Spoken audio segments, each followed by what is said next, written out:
It wasn't the most pleasant night. The De Silva couple can't find their adopted daughters. Sharon, a girl with a habit of sleepwalking, had disappeared again. Rose, gripped by anxiety, rushed into the woods. They found her daughter at the edge of a cliff, where she stood staring mesmerized into the void. In her nightmare, she had a vision of a city that resembled a hellish version of reality. Rose wondered. If this was the city she'd dreamed about, then maybe she should go there. She decided to go without her husband, as she was sure he would immediately start to discourage her. So, without thinking long, Rose packed her things, put Sharon in the car and hit the road. After they leave, her husband senses something amiss and starts calling his wife.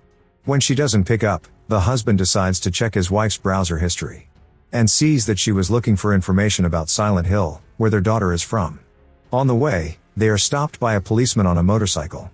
But Rose decides to take a chance. Seeing the right turn, she pressed the gas, and the car tore towards Silent Hill, leaving the policeman with a nose. But she wasn't about to give up. She turned on her blinkers and gave chase, driving her motorcycle like an action heroine. And then it started something no one expected. The radio in the car spontaneously turned on and hissed with frightening interference. The next moment the silhouette of a girl appeared in front of the hood.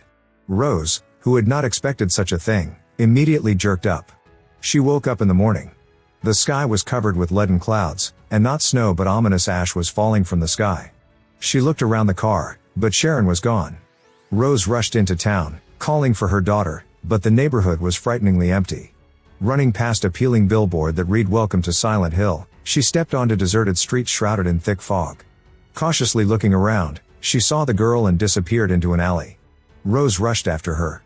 The filthy rags and bars seemed to squeeze the space on purpose, depriving her of any hope of escape. And then she saw him. A crucified man in a miner's overalls. But she couldn't look any further. There was a terrible scream, and the ugly, twisted man, burning from the inside out, rushed toward Rose. He reeked of madness and something not worth sniffing. He howled, calling out to his kind. Rose rushed away. Behind her, the creatures burst through the narrow passageways, but suddenly, as if on cue, they crumbled to dust. The woman collapsed without strength. When she awoke, she saw daylight again. Certain that she will never get another chance like this again, she decides to flee the city. And runs back to where she came from. But the way back was cut off. The highway, literally, had disappeared, leaving a bottomless abyss in its place. A strange woman wandered nearby. She mumbled something inaudible about her daughter, betrayal and pain. When Rose showed her a picture of Sharon, she said with burning eyes that it was Alessa. Back at the car, she found Sharon's drawings. One of them showed a picture of a school, and she decided to go there. But that's when Officer Bennett showed up. Pulling out her handcuffs, she snapped them on Rose's wrists. The officer noticed that her cell phone was turned off. They would have to walk together to a neighboring town. On the way, Sibylla told her that some psycho had recently kidnapped a boy here and thrown him down a mine shaft. So her suspicions about Rose were understandable. But it didn't take long to philosophize. Something armless and clearly unfriendly emerged from the fog. It was spitting acid. While the policeman tried to kill the monster, Rose took her chance and ran toward the school. Meanwhile, Christopher raced to Silent Hill to get his family. But the bridge into town was closed. Christopher explained the situation to a police officer. The sheriff calmed him down by saying he had sent Bennett. Meanwhile, Rose stepped through the ashy fog into the ominous silence of the elementary school. What awaited her inside could only be guessed. In a parallel reality, Inspector Gucci and Christopher were shouting into a megaphone, calling her back, but their voices couldn't penetrate the dense barrier between the worlds. Where Rose was, there was no rain or normal life, only a viscous fog. There was someone at the school. Not a ghost of the past, not echoes of the abandoned walls, but fully alive people in miners' overalls. Trying to hide from them, she suddenly noticed the imprints of children's hands on the desk. She lifted the cover of the desk, an old notebook. On the cover was written a name, Alessa. The girl flashed down the hallway. The chase led her to the bathroom. Holding her breath, the woman cautiously opened the door, and froze. Before her hung the gaunt corpse of Colin's janitor. Cautiously examining him, she noticed a key in his mouth. Shivering, Rose reached out and, barely suppressing a gagging urge, pulled the key out of the stinking mouth. Footsteps sounded outside the door, and Rosa rushed toward the exit. At that moment a roar pierced the air as if the city itself were roaring. Charred wallpaper crumbled from the ceiling, and the walls peeled like the skin of a burned corpse. A wet slurping sound came from the toilet stall. Colin was no longer hanging, he'd gone for a walk. Following him, Rose's untold hordes of cockroaches ran out of the toilet, maneuvering amongst the crumbling world. Local miners screamed in the hallway, but their cries were quickly drowned out by the buzzing jaws of the roaches. Running past, the woman saw the girl again. Only now she looked terrible. Rose shrieked and backed away. A heavy stomping sounded behind her. A figure appeared in the doorway, a 2-foot-tall dead terror clutching a cleaver.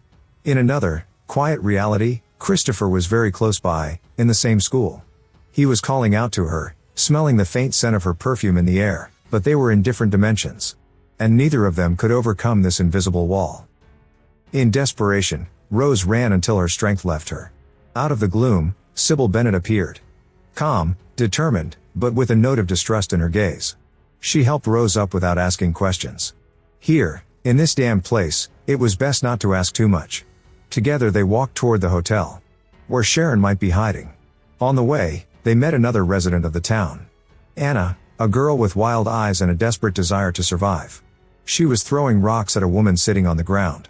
Anna shouted something about sins, about a witch, about the end of the world. Rosa didn't listen. She was looking at the painting hanging in the hotel. And just behind it was room 111. They entered the room. Rosa takes a breath and looks around the new room.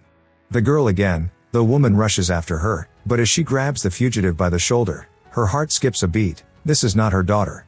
Her body burned in a flash, leaving behind only cinders and smoke. Rose turns to Sybil and Anna, who panic, saying that darkness is coming. They flee to the church, their only refuge. Other survivors rush there as well. Dahlia stands on the steps of the church and declares that they are all cursed. Her words infuriate Anna. Rosa tries to get more details from her. But she can't. A giant figure emerges from the shadows.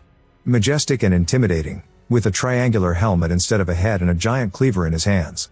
Anna doesn't even have time to cry out. In a single movement, the creature rips off her skin. Rose and Sybil manage to run into the church. A crowd of fanatics huddles around the newcomers, their eyes full of hatred. They look at Sybil and Rosa as if they are evil. Christabella, the cult leader, raises her hands, calling for prayer. The voices of the adepts merge into a single chorus. Their words dispel the darkness, clearing the skies over Silent Hill. Rose appeals to Christabel to find her daughter.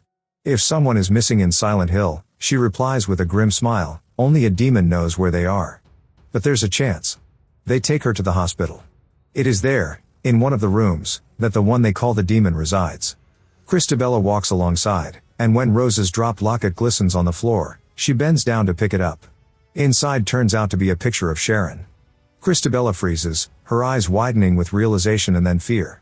She announces that it is a demon, and orders her men to grab Rose. The fanatics rush forward, but Sibylla is not about to give up. She fights them, distracting them and giving Rosa a chance to escape. Rosa takes the elevator down. She meets the nurses, crouched, faceless. They move jerkily, like broken marionettes. They see the light and reach for it. Using the light, she leaps past them. That's how she ends up in the demon's chamber. On the bed lie two girls, both Alessa.